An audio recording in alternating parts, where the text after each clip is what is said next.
What is up, everybody? This is Patton 160 here, and welcome back to another episode of World of Warships. Today, as you can see, my port hasn't really changed very much. I've got the Kuma still, the horrible Kawachi, the Omaha, the Wyoming, St. Louis, and the Albany.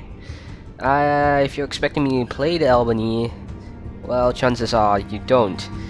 As I mentioned before in the previous video, this ship has absolutely shit for gun range, and you can't upgrade it in any way. 6.3 kilometers. 6.3 kilometers.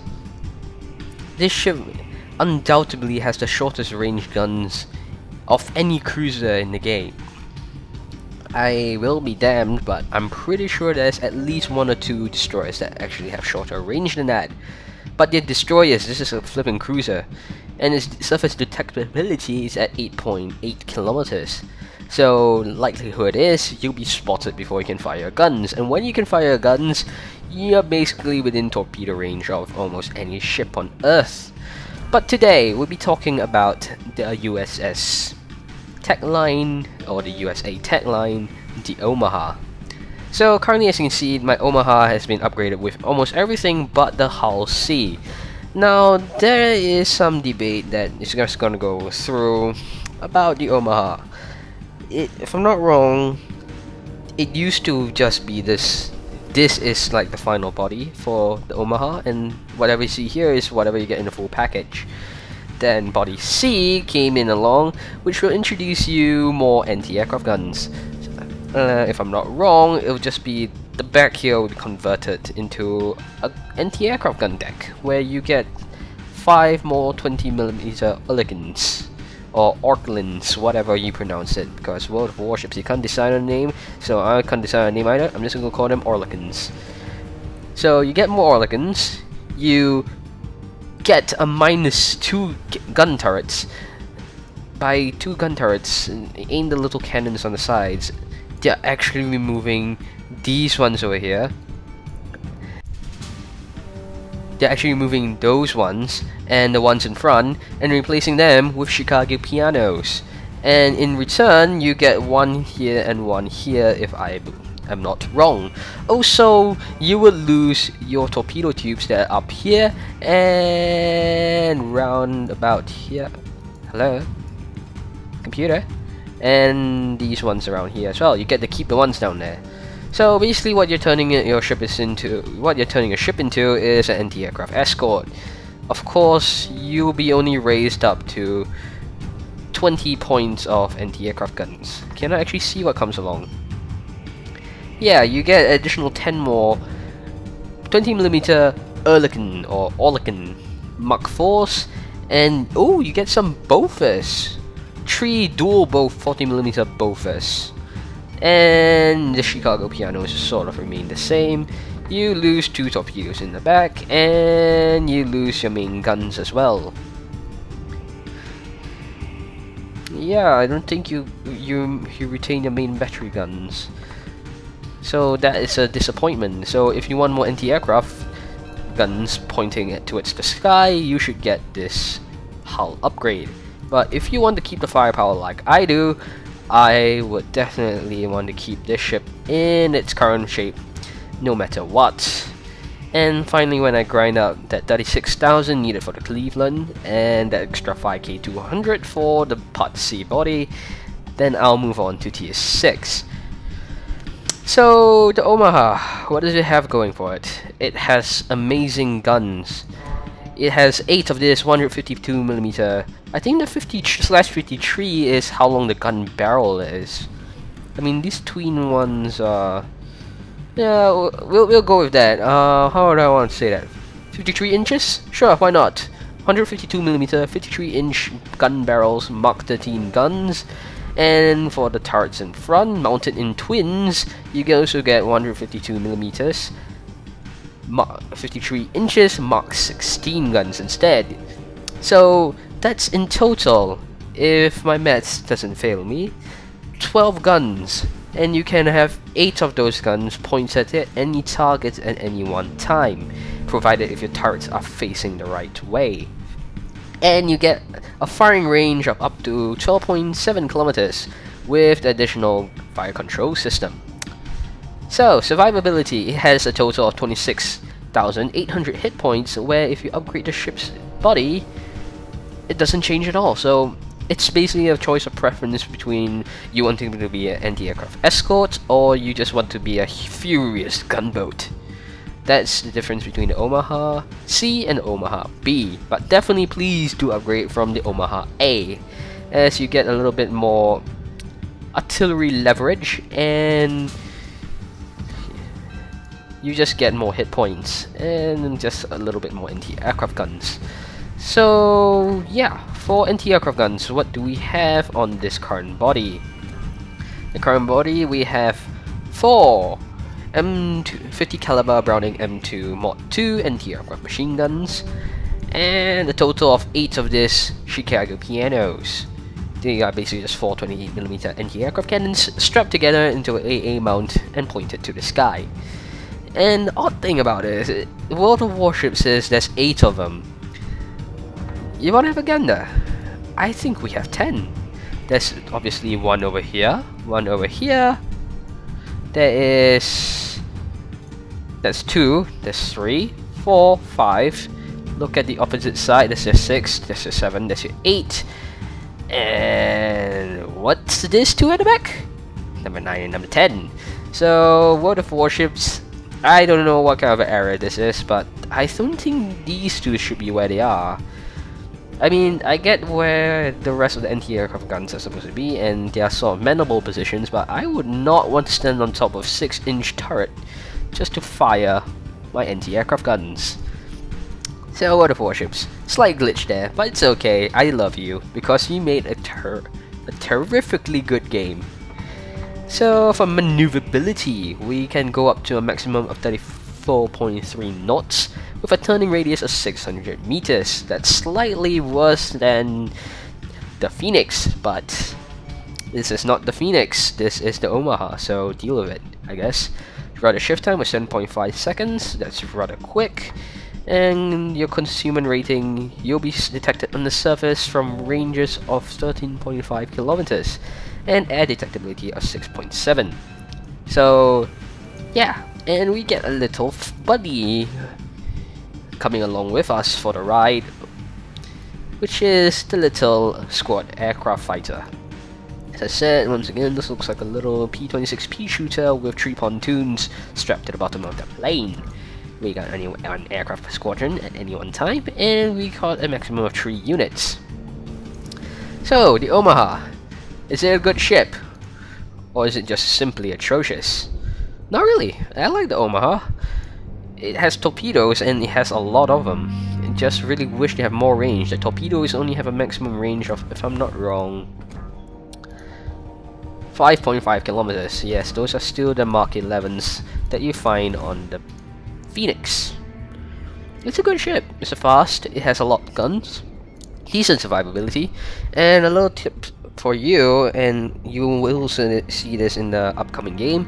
If you're finding a Phoenix, just load armor piercing. It will be Citadel City for you. And other than that, I don't know. This is a good ship. Well, let's go through a little bit of historical facts, okay? This class of scout cruisers are designed as part of the 1916 naval program. Their high speed capability of 35 knots, not really, resulted in relatively little displacement being allocated to armor. A total of 10 ships were built in 1940 and was planned to be converted to Omaha class ships to air defense cruisers, but the project was never implemented. The cruisers served during World War II and had their anti-aircraft armament enhanced after the war. Really? All cruisers of class were decommissioned. So they became anti-aircraft flotillas after the Second World War, but yeah. So other than that, recommended captain perks. Of course, as you can see, this captain is almost about to level up and gave me a 3rd point where I can get one of these 3 delicious little things. Dogfight expert. I'm going to go for vigilance because I suck when people fire torpedoes and I can't see them at all. And I keep thinking that the S-Dig would work to detect them, but unfortunately it seems that those were only implemented so that you can detect destroyers. So, basic firing training, this is one perk that I highly recommend if you're taking the US line of cruisers. 10% minus 10% reload time to guns of caliber up to 155 millimeters. And since generically USA warships fire 6-inch all the way up to tier 6 to Cleveland and only switching to 8-inch on the Pensacola, this is a good perk to have. It would definitely increase your rate of fire like there's no tomorrow, and you can just keep hammering shot after shot after shot after shot. And yeah, but if you're going for the Japanese tagline, this is only effective up to tier 4, whereas after the Kuma, your 140mm will upgrade to 203s, 8-inch guns on the Furutaka. Another useful perk to have would be your basics as survivability, minus 15% time of repair and fire extinguishers and recovery from flooding. Now this will help you recover from any fires or any hull breaches thanks to the torpedoes and flooding. This would help make it repaired on its own. After all, if you know, you like to spam that repair key whenever it just gets set ablaze or a slight module is damaged. You just spam that R key and then you just get set on fire again. Deal with it. You have to deal with the fire, but at least with this perk around, that fire gets put out 15% faster. Situational awareness. This one is a definite must for all cruisers and destroyer captains. This would show, it's basically 6th sense. It'll show up whenever you're detected. And then this second one, which is kind of useful for destroyers and cruisers, but not really for battleship drivers. Battleship drivers.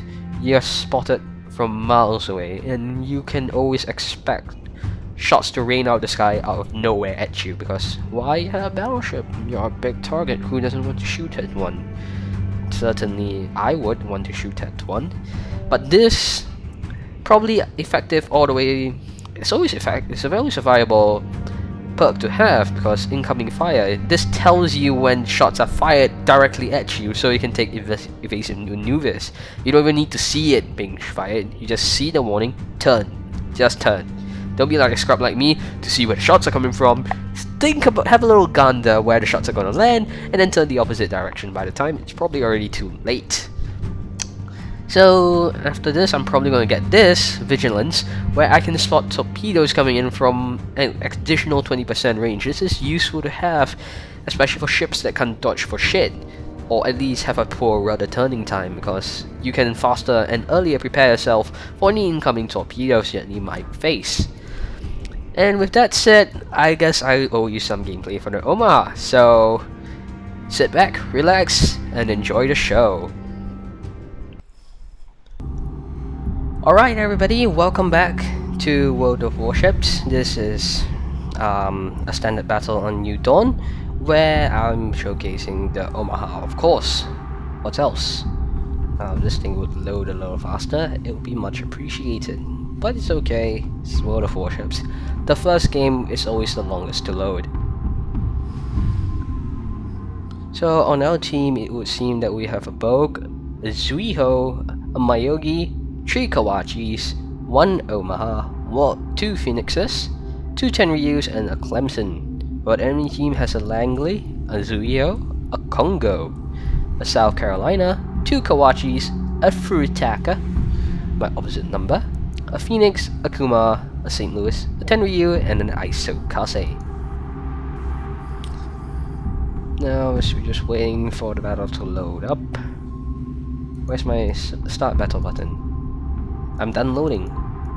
Why won't you just let me? Game. Hello? There we go. It's a bit late though. General quarters. So, welcome to the game. Apparently, I have not loaded yet. Alright, now we are underway. Powering up the engines. Going full speed and full ham forward. So the Omaha, It's a light cruiser basically, and it has a lot of guns. Did I mention it has a lot of guns? And it's very maneuverable, and well, okay. A thing I should point out is the Murmansk from the USSR is basically, well, it's overpowered ship. Its spotter plane is basically what it is, a spotter plane.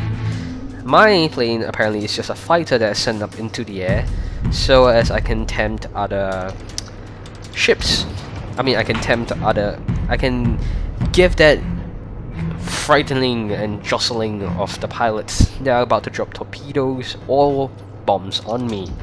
So apparently that's a combat aircraft, not really much of a spotter aircraft. And currently one of our team carriers, called Rex Jellyfish, who is in the Zuiho, is telling us he has no fighters. Me and Mobius, who is actually... where's Mobius? In the Bogue, has responded that we have taken note that he has no fighters. So he's recommending we can cover his planes while he goes on his attack runs. I say I'll try. Bogue says he'll try as well, and I just noted that my anti-aircraft guns are basically just pop guns. But even though they're just pop guns, they can actually shoot down planes. And if you put two Omahas of the same body kit together, you can actually shoot down an entire squadron as they fly overhead, considering that they're not the bonsai kind of thing. Of course, it's best to bonsai, but of course, some people are not like that. So if they decide to just fly over you, inspect you for a while, judge your course, and judge the best course of action, well, they better do it quick or else they lose every single plane in their squadron. Now, basically, the tactical map, accordingly, I will just be sailing around here, and then basically just that will be it. Currently I'm feeling not too brave because I'm currently on my own, fearing a destroyer because I've suddenly just been detected, and of course, as you can see, no ship in my visual range has been detected, so I turn away from the island fearing that a squadron of torpedoes are on my way to salvo me. But it turns out it was just the enemy Kumar spotting me from my obvious 12.7 surface detectability range, because I'm an Omaha, that's why. Now lining up for a shot against the... oh, that's not Omaha, that's an Isokaze. Cool. Did I just say Omaha? I meant Kumar! God damn. Oh, looks like we're firing at another destroyer that's around there.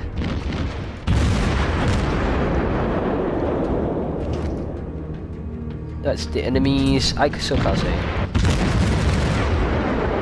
A little tip when leading shots of a destroyer,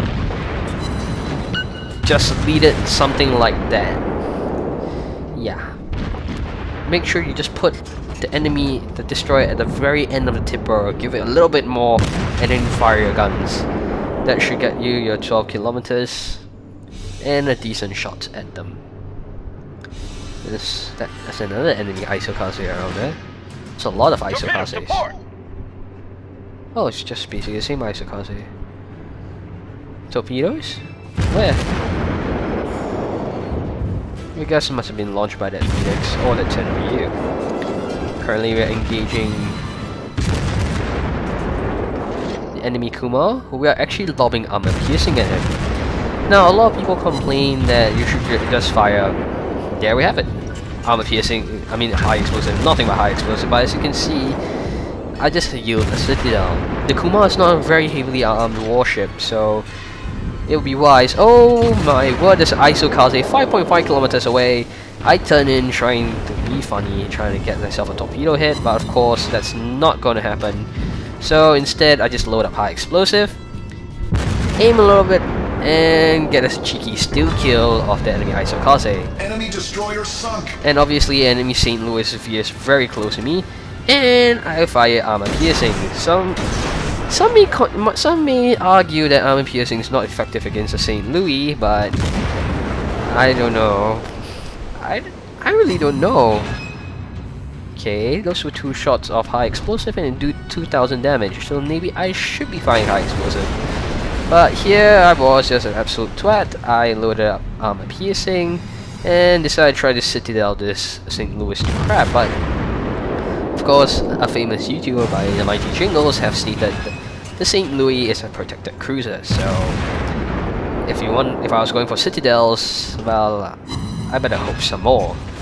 Thankfully, this St. Louis is not too much of a terrific shot. As you can see, most of the shells are just splashing the water behind me as I furiously take evasive maneuvers, trying my best to dodge him. Even so, let me warn you, you may think a St. Louis is tier 3 and you're in a tier 5 light cruiser. Do not underestimate the St. Louis, it will crush you if you're not paying attention, especially the rapid firing 152s. And especially if it has that perk where you get a 10% minus reload speed if your guns are caliber smaller than 155. And the St. Louis fires 152s. Now he's stunned like this, I should be firing armor piercing, but unfortunately someone else naps the kill first before I can land even a single armor piercing shot on him. Switching targets to the Tenryu, of course I continue firing armor piercing because the Tenryu is really paper thin, at least by this tier, but surprisingly I just bounced off a shot. That one I lead a bit too much, but one shot went right through the deck, 1000 damage. Can this salvo be any better? Two hits and nothing went in. And that's the point of armor piercing. This is why people don't trust it. You can be firing armor piercing at tier 3 ships, not the St. Louis, ships like Tenryu, and you just don't get Citadels.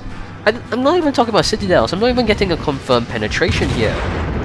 Oh, more shots out to the Tenryu. Armor piercing once again, bounced off. Another salvo in, only 1000 damage. This is why people do not trust armor piercing.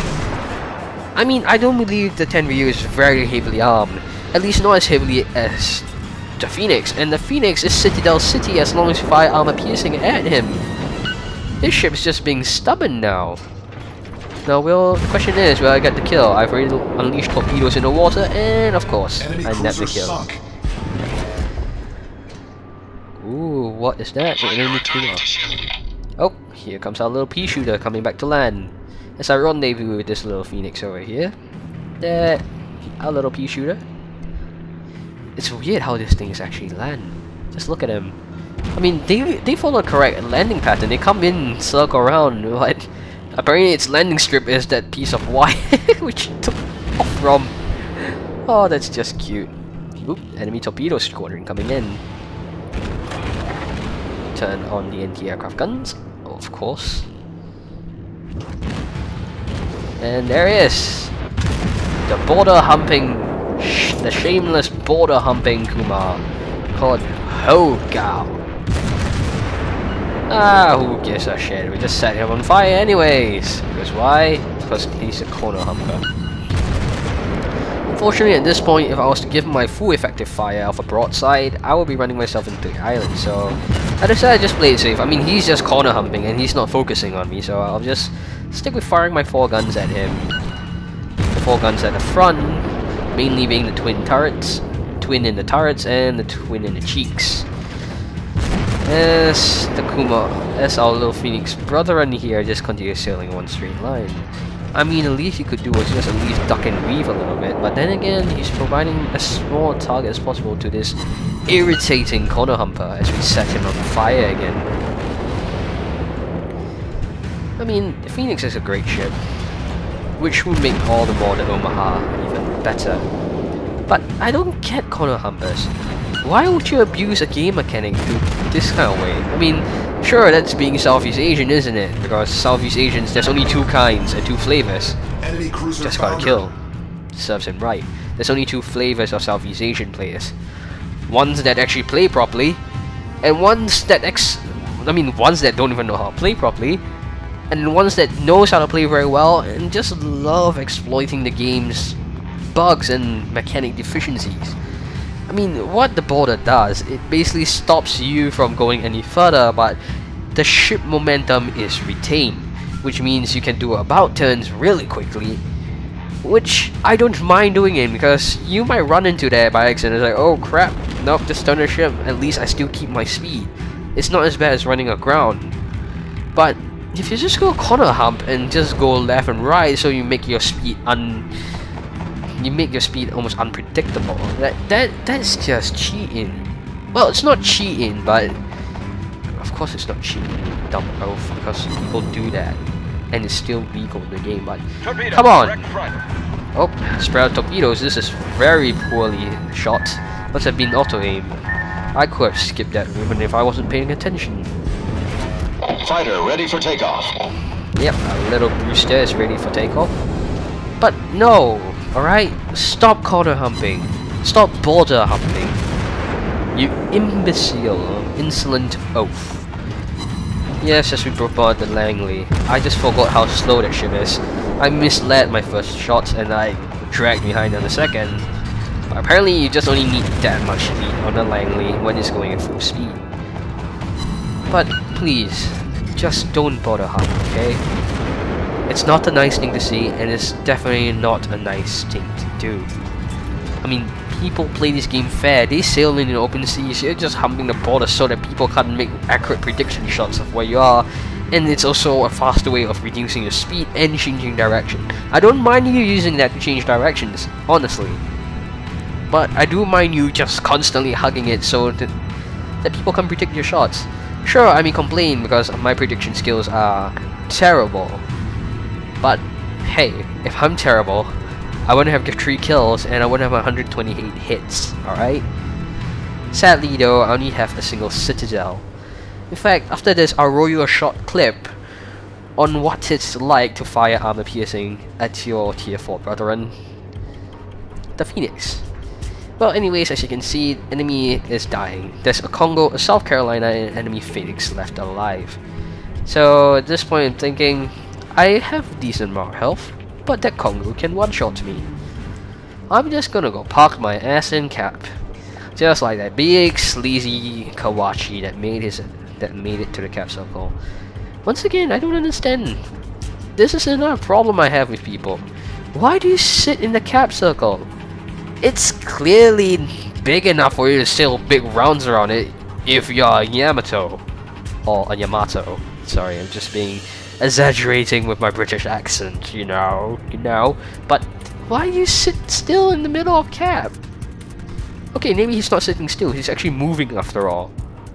The Kawachi is that slow, forgive my mistake, but there are people that literally just sit in the cap circle, thinking that I'm just gonna sit here, it's a cap circle. It's like World of Tanks, right? We don't drive around circles in World of Tanks, so we just sit down there so it would be more stealthy. No!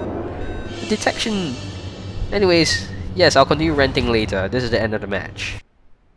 Alright, now welcome back. So as you can see, I'll continue my rent later when I go back into the garage. As you can see, we ended the battle with 102 hits, 7 aircraft shot down. That's actually fairly decent for the Omaha.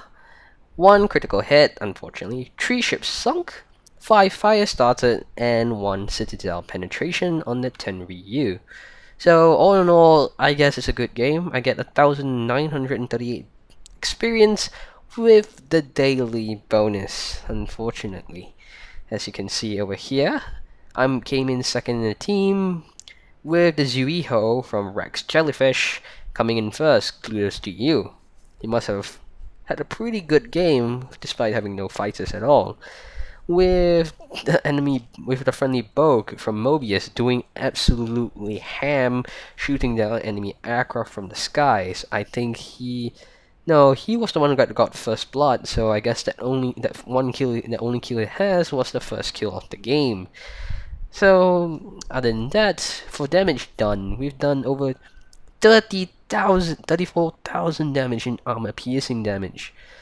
Really, I've been trying to find a magical sweet spot for armor piercing rounds, but unfortunately, that is not to be. I probably will be spamming high explosive once again very soon. High explosive damage 13,000 and 2,000 damage caused by fires. That's actually not a lot. But other than that, I guess that's all in all a good game. And let's just go back to the port.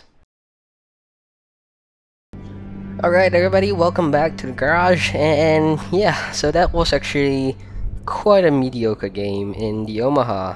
Unfortunately, it's not one of the best replays I have. In fact, as I said in the video, I actually have to show you how great armor piercing can be when used on the correct targets, especially ones like a Phoenix. So other than that, my name is Patton 160, and hope you enjoyed this video, and always have a good one. And now, enjoy this last ending video. Goodbye.